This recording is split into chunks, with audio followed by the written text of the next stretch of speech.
എനിക്കറിയാവുന്ന ഒരുപാട് രഹസ്യങ്ങളുണ്ട്. പുള്ളി 3 പേപ്പർ എടുത്തിട്ട് എന്തോ കുറിച്ചു, എന്നിട്ട് മടക്കി ഞങ്ങളുടെ ഓരോരുത്തരുടെ കൈ പോക്കറ്റ് വെച്ചേക്കാം. പുള്ളി അങ്ങോട്ട് സംസാരിക്കാൻ തുടങ്ങി. എൻ്റെ അമ്മോ, എന്തൊരറിവാണോ ആ മനുഷ്യൻ! എല്ലാവരും ആലോചിച്ചു. ഇന്ന് ഞാൻ പോക്കറ്റിലെ പേപ്പർ നോക്കാൻ പറഞ്ഞു. ഞാൻ പോക്കറ്റിൽ നിന്ന് പേപ്പർ എടുത്തപ്പോൾ ഗോഡ് ഈസ് ലവ് എന്ന് എഴുതി തന്നിരിക്കുകയാണ്. നിനക്ക് ആവശ്യമുണ്ട് ഇതിൻ്റെ വടയും ചായ ഞാൻ തിരിച്ചു തന്നേക്കാം. എന്നാൽ തിരിച്ചു തരാൻ പറ്റും. ആ ഗ്ലാസ് എടുത്ത് മുണ്ടിനടിയിലോട്ട് പിടിച്ച് മൂത്രമൊഴുകി ശബ്ദം കേട്ടു. തിരിച്ച് ഗ്ലാസ് അവിടെ വെച്ചപ്പോൾ ചായ അവിടെ ഇരിക്കുന്നു. അദ്ദേഹം സഹ്യപർവ്വതത്തിലോട്ട് പോയിട്ട് തിരിച്ച് വന്ന് കയറുമ്പോൾ വീണ്ടും ഈ കുട്ടികൾ സംസാരിക്കുന്നത് ഇദ്ദേഹം ചത്ത് കിടക്കല്ലേ, ഇദ്ദേഹം എങ്ങനെയാണ് അവർ സംസാരിക്കുന്നത് ഓർത്തിരിക്കുന്നത്? ഈ ഡോക്ടർ പോയി വന്നപ്പം സംസാരിക്കുന്നത് ഓർത്തിരിക്കുന്നത് എങ്ങനെയാണ്? അപ്പോഴേ ആത്മാവിന് സംസാരം കേൾക്കാമോ, ആത്മാവിനെ കാണാമോ? This is something perplexing question. മനസ്സിലാവുന്നുണ്ടോ? അപ്പം അങ്കിളിൻ്റെ ഈ ലൈഫ് എക്സ്പീരിയൻസിൽ നിന്നാണ് മരണസമയത്ത് ഇങ്ങനെ ആത്മാവ് പുറത്തോട്ട് പോകുന്നതും തിരിച്ചു വരുന്നതായിട്ട് കാണാം. ഇപ്പോൾ അമേരിക്കൻ ശാസ്ത്രജ്ഞന്മാർ ഗവേഷണ നടത്തി പറയുന്ന ശരീരത്തിൽ നിന്ന് ആത്മാവ് പോകുമ്പോൾ ഏതാണ്ട് 1 ഗ്രാം വെയിറ്റ് നഷ്ടപ്പെടുന്നുണ്ട്. അത് വായു പുറത്തു വന്നാണോ എന്താണെന്ന് കണ്ടുപിടിച്ചിട്ടില്ല.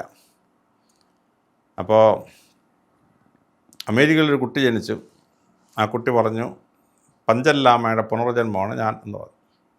അപ്പോൾ ഈ കുട്ടിയുടെ കാലിൻ്റെ അടിയിൽ ഒരു താമരയുടെ പടവും ശരീരത്തിൽ ഈ ദലൈലാമയും മറ്റവരൊക്കെ ഈ സന്യാസി ആകുമ്പോൾ ഒരു ശരീരത്തിലൊരു മാർക്ക് ചെയ്യും. ആ മാർക്കുണ്ട്. അപ്പോൾ ഈ കുട്ടിയുടെ അപ്പനൊരു ഡോക്ടറാണ്, അമ്മയും ഡോക്ടറാണ്. അപ്പോൾ കുട്ടി ഇങ്ങനെ ഞാൻ ടിബറ്റിൽ ജനിച്ചതാണ്, പഞ്ചല്ലാമാണ്, കുന്താണ്, കുറച്ചക്രാന്ന് പറഞ്ഞാൽ അവർക്ക് വിശ്വസിക്കാൻ പറ്റില്ല. അപ്പോൾ ദലൈലാമ അമേരിക്കയിൽ ചെന്നു 1969 70 58 ദലൈലാമ ടിബറ്റിൽ നിന്ന് ഇന്ത്യയിലോട്ട് വരുന്നത്. അത് കഴിഞ്ഞ് 11 കൊല്ലം കഴിഞ്ഞ് ദലൈലാമ അമേരിക്കയിൽ ചെന്നു. അമേരിക്കയിൽ ചെന്നപ്പോൾ ഇവർ പറഞ്ഞു, പൊന്ന് ദലൈലാമ, അങ്ങയുടെ പഞ്ചല്ലാമ ആണെന്ന് പറഞ്ഞിട്ടൊരു എൻ്റെ മകൻ ഇങ്ങനെ പറയുകയാണ്, എന്താ ചെയ്യുക എന്നത്. അപ്പോഴേ ഇവർ ഈ കുട്ടിയെ കൊണ്ടുവന്നു ദലൈലാമ അടുത്ത്. Dalai Lama, you came to my pagoda in 1957. അന്ന് ഞാനൊരു പ്രസംഗം ചെയ്തിട്ടില്ലേ അങ്ങയുടെ സാന്നിധ്യത്തിൽ? ഞാനെന്ന് പറഞ്ഞ് അങ്ങേക്ക് ഓർമ്മയില്ലേ? അങ്ങയുടെ 2 ചോദ്യം ചോദിച്ചില്ലേ അന്ന് എന്നാ പറഞ്ഞു.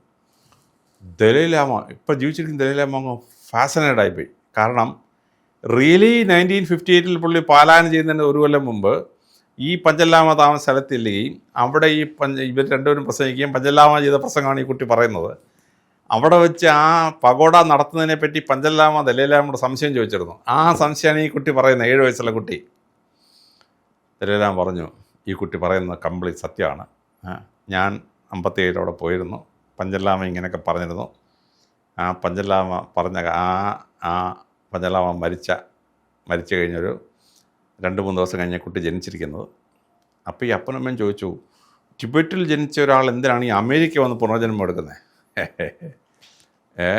അപ്പോൾ പറഞ്ഞു, ഭൂമി ഇങ്ങനെ കറങ്ങിക്കൊണ്ടിരിക്കുകയല്ലേ, അപ്പോൾ ടിബറ്റ് നിൽക്കുന്ന സ്ഥലത്ത് അമേരിക്ക എത്തും ഒരു 14 മണിക്കൂർ കഴിയുമ്പോൾ. അതുകൊണ്ട് ഒരിടത്തെ ആത്മാവ് ആ അന്തരീക്ഷം നിൽക്കുമ്പോൾ, ഭൂമി കറങ്ങുമ്പോൾ ആ ഏത് രാജ്യത്തും വേണമെങ്കിൽ ജനിക്കാം എന്ന് പറഞ്ഞു. അപ്പോൾ എന്നുവരെ ഈ കുട്ടി ഇങ്ങനെ പറയും എന്ന് ചോദിച്ചു. ഇതെല്ലാം പറഞ്ഞു, അവൻ സന്യാസിയാണെങ്കിൽ ഈ മെമ്മറി പോവില്ല, പക്ഷെ അവൻ കല്യാണം കഴിച്ചാൽ ലൈംഗിക വീഴ്ച കഴിയുമ്പോൾ ഈ മെമ്മറി പോകുന്നു. അപ്പോൾ ഈ കുട്ടി ഈ കോളേജിൽ പഠിക്കുന്ന സമയത്തൊരു അമേരിക്കയിലെ പെണ്ണോട്ട് പ്രേമത്തിലായി. അങ്ങനെ 21 വയസ്സിൽ ഈ കുട്ടി കല്യാണം കഴിച്ചു. കല്യാണം കഴിച്ച് ഒരാഴ്ച കഴിഞ്ഞപ്പോൾ ഈ കാലിനടിയിലെ താമരയും അപ്രത്യക്ഷമായി. ഈ പഞ്ചല്ലാമയുടെ ശരീരത്തിൽ വരയ്ക്കുന്ന ആ സന്യാസിയാവും വരയ്ക്കുന്ന ആ മാർക്കുണ്ടായിരുന്നു, ആ മാർക്ക് അപ്രത്യക്ഷമായി. Then he completely forgot all the previous history. പൂർവ്വജന്മത്തിലെ മുഴുവൻ സംഭവവും ഈ ലൈംഗിക വീഴ്ച കഴിഞ്ഞതോടുകൂടി ദലൈലാമ പറഞ്ഞ പോലെ അപ്രത്യക്ഷമായി. അപ്പോൾ ഇതൊരു പുസ്തകമായിട്ട് പബ്ലിഷ് ചെയ്തിട്ടുണ്ട്. ഞാനീ പറയുന്ന സംഭവം ഈ കുട്ടിയുടെ മാതാപിതാക്കൾ ഒരു പുസ്തകമായിട്ട് പബ്ലിഷ് ചെയ്തിട്ടുണ്ട്. മനസ്സിലാകുന്നുണ്ട്? നെറ്റിലടിച്ച് നോക്കിയാൽ കിട്ടും അത്. അപ്പോൾ ഇത് ഇപ്പോൾ ജീവിച്ചിരിക്കുന്ന ദലൈലാമ സർട്ടിഫൈ ചെയ്യുന്നൊരു ഇൻസിഡൻ്റാണ്. അപ്പോൾ പൂർവ്വജന്മം ഉണ്ടോയെന്ന് ചോദിച്ചാൽ ഉണ്ട്. അല്ല അത് ആ സംഭവത്തിൽ നിന്ന് ആ കുട്ടിക്ക് പൂർവ്വജന്മം ഉണ്ടായി നമ്മൾ വിശ്വസിച്ചല്ലേ പറ്റുള്ളൂ. ഉറപ്പായിട്ടും. ഉറപ്പായിട്ടും വിശ്വസിച്ചേ പറ്റുള്ളൂ. അപ്പോൾ സിലോണിലൊരു കുട്ടി തൊണ്ടയ്ക്ക് എപ്പോഴും വേദനയാണ് എന്ന് പറയും. അപ്പോൾ കുട്ടി 8ാം ക്ലാസ്സിൽ കണ്ട് പഠിക്കുകയാണ്. കുട്ടിയെ ഡോക്ടർമാരുടെ അടുത്ത് കൊണ്ടുപോയി. ഡോക്ടർമാർ പരിശോധിച്ചിട്ട് പറഞ്ഞ് കുട്ടിക്ക് ഞങ്ങൾ പരിശോധിച്ച് നോക്കിയിട്ടൊന്നും കാണുന്നില്ല എന്ന് പറഞ്ഞു. അപ്പോൾ ഈ ഡോക്ടർ ചോദിച്ചു, എങ്ങനെയാണ് സംഭവിച്ചേ? അത് ഞാൻ വിയറ്റ്നാമിൽ യുദ്ധം ചെയ്തുകൊണ്ടിരിക്കുകയായിരുന്നു, ഒരു വെടിയുണ്ട എൻ്റെ ഇവിടെ കയറി, അത് കൊണ്ടുപോയി പരിശോധിച്ചുകൊണ്ടിരിക്കുമ്പോൾ ഞാൻ ചത്തുപോയി. അവിടുന്ന് ഞാൻ എൻ്റെ ഈ ശരീരത്തിൽ ഒന്ന് കയറിയതാണ്. അപ്പോൾ അന്നത്തെ ആ വെടിയുടെ പാളാണെന്ന് വെച്ചു. അപ്പോൾ സിലോണിലെ ഡോക്ടർമാർ ഈ വിവരം ശരിയാണെന്നറിയാൻ വേണ്ടി വിയറ്റ്നാമിലെ വാർ റെക്കോർഡ്സ് എടുത്തു. വാർ റെക്കോർഡ്സ് എടുക്കുമ്പോഴാണ് ചിക്കാഗോക്കാരനായ ഒരു പട്ടാളക്കാരൻ വിയറ്റ്നാമിൽ ഈ സ്ഥലത്ത് വന്നിട്ട് അവിടെ വെച്ച് വീർക്കോങ്ങിൽ വെടിവെച്ചപ്പോൾ ഇവന് തൊണ്ടയ്ക്ക് വെടി കിട്ടി, ഇവൻ ആശുപത്രിയിൽ വെച്ച് മരിച്ചുപോയി. അപ്പോൾ ആ സംഭവം റിയലാണെന്ന് മനസ്സിലായി. ആ ആൾ മരിച്ചിട്ട് 8 മണിക്കൂർ കഴിയുമ്പോഴാണ് ഈ കുട്ടി ജനിച്ചിരിക്കുന്നത്. അപ്പം 8 അവേഴ്സകം റീബർത്താണ്. അപ്പം 3200 വർഷം കഴിഞ്ഞാണ് നമ്മുടെ ഓം സെട്ടിയുടെ പുനർജന്മം. എൻ്റെ പുനർജന്മം 250 ഇയേഴ്സ് കഴിഞ്ഞിട്ടാണ്. അത്രയും കാലം ഈ എനർജി എന്താ ചെയ്യുക? അപ്പോൾ അത്രയും കാലം ഈ ആത്മാവ് എവിടെയായിരുന്നു? Where was it till this time? അപ്പോൾ എൻ്റെ ആത്മാവ് പാറയിൽ കൊച്ചുതൊമ്മൻ കൊല്ലപ്പെട്ട ശേഷം 250 years where was I till I was reborn. ഒരു പക്ഷേ അന്ന് മനുഷ്യനല്ലാതെ മറ്റു ജന്മങ്ങൾ എടുത്തിട്ടുണ്ടെങ്കിലോ, മറ്റേതെങ്കിലും മൃഗമായിരിക്കാം, ദാറ്റ് ഐ ഡോണ്ട് നോ. പ്രാണിയായിട്ടോ പുഴുവായിട്ടോ പട്ടിയായിട്ടോ ആണെന്ന് നമുക്ക് അറിഞ്ഞൂടാ. ഓം സേട്ടി 3200 ഇയേഴ്സ് കഴിഞ്ഞ് റീബർത്ത് ചെയ്ത സംഭവം ശാസ്ത്രജ്ഞന്മാർക്ക് ഏറ്റവും വലിയ ക്യൂരിയോസിറ്റിയാണ്. How can there be rebirth after 3200 years? മനസ്സിലാവുന്നുണ്ടോ? അപ്പോൾ എൻ്റേത് 250 ഇയേഴ്സ് ഗ്യാപ്പാണ്. ആ ഗ്യാപ്പിൽ എന്ത് സംഭവിച്ചു? വേർ വാസ് ഐ എന്നൊരു ചോദ്യമല്ലേ? വിയറ്റ്നാമിലെ കേസിൽ within 8 hours rebirth has happened. പഞ്ചല്ലാമയുടെ കേസിൽ it has happened after 3 days ഈ അമേരിക്കയിലെ കുട്ടി ജനിച്ചിരിക്കുന്നത്. അപ്പോൾ അങ്ങനെ ഈ ഗ്യാപ്പ് കുറവുള്ള കേസുണ്ട്, ഗ്യാപ്പ് വളരെ കൂടിയ കേസുണ്ട്, വളരെ വ്യത്യസ്തമായ കേസുണ്ട്. നമുക്ക് കാണാൻ കഴിയാത്തതെല്ലാം ഇല്ല എന്ന് പറഞ്ഞാൽ തീരാവുന്ന ഒന്നാണ്. ഏതാ? സാധാരണക്കാരെ സംബന്ധിച്ചിടത്തോളം നമുക്ക് കാണാൻ കഴിയാത്തൊന്നും ഇല്ല എന്നവർ പറയുകയാണ്. എന്നാൽ ഇത് കാണുന്ന ആളുകൾക്ക് അതില്ല എന്ന് പറയാൻ പറ്റില്ലല്ലോ. അത് തുറന്നു പറയുമ്പോൾ ഇവരൊക്കെ പറയുന്നത് വെറുതെയാണ് എന്ന് പറയുന്ന ഒരു വലിയ സമൂഹം നമുക്ക് ചുറ്റുമുണ്ട് എന്നുള്ളതാണ്. അപ്പോഴേ നമ്മൾ ഈ ശാസ്ത്രത്തിൽ കൂടെ മാത്രം വിശദീകരിക്കാൻ പറ്റിയല്ല. അപ്പോൾ ഞങ്ങളുടെ നാട്ടിൽ തൈലസ്വാമി എന്നൊരാളുണ്ടായിരുന്നു. അദ്ദേഹം ഒരു ചെറുപ്പത്തിൽ ഹിമാലയത്തിലൊക്കെ പോയിട്ട് വന്നൊരു ശിവയോഗിയായിരുന്നു. അപ്പോൾ ഞങ്ങളുടെ നാട്ടിലൊരു പ്രസിദ്ധമായ നായർ തറവാടുണ്ട്, വാരിത്തെന്ന് നായർ തറവാട്. അവിടുത്തെ ക്ഷേത്രത്തിൻ്റെ ഭരണാധികാരികളാണ്. അവിടെ ഈ മനുഷ്യൻ വരും, ഒരു കുരങ്ങനുണ്ട് തോളിൽ.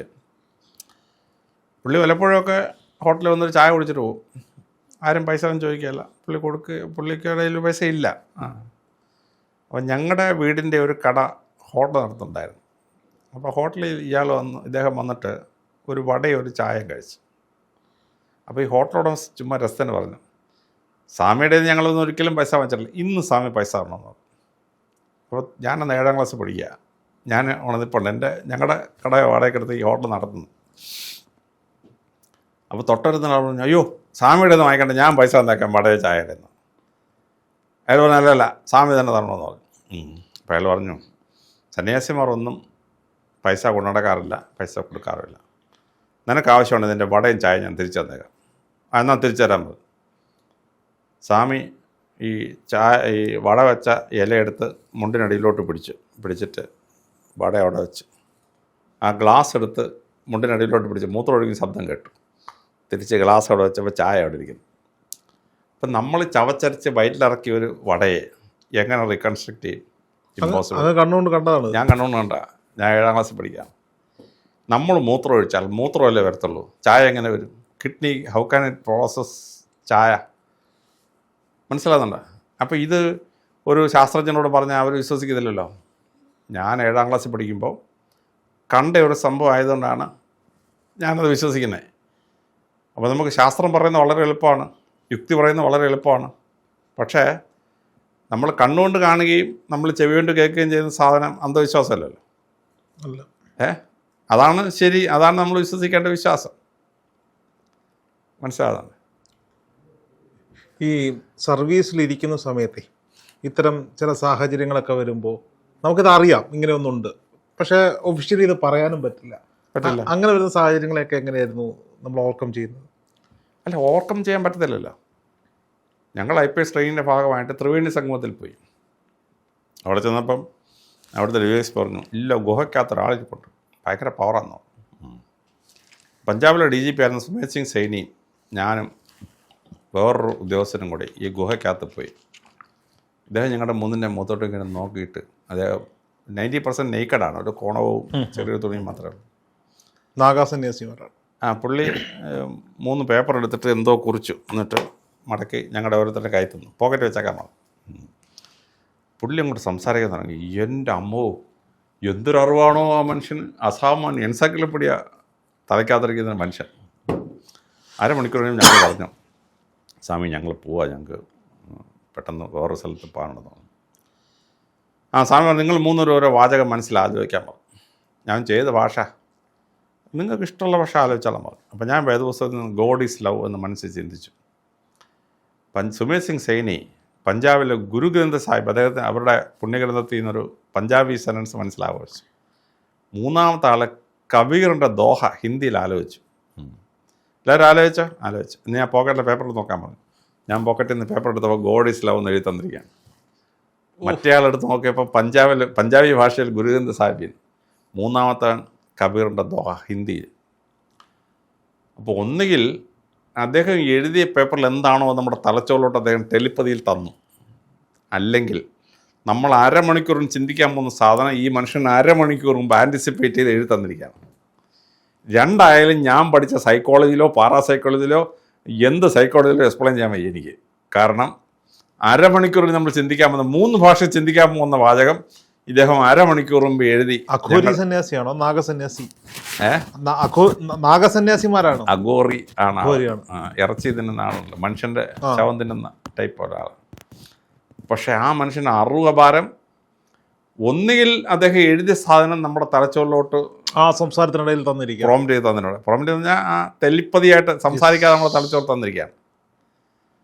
മഹാനായ ശ്രീനാരായണ ഗുരുദേവൻ 1919 നമ്മുടെ സ്വാമിയെ കാണാൻ പോയി. നമ്മുടെ അപ്പോൾ അദ്ദേഹം മൗനവ്രതത്തിലാണ്. ഗുരുദേവൻ അദ്ദേഹവും തമ്മിൽ കണ്ടു.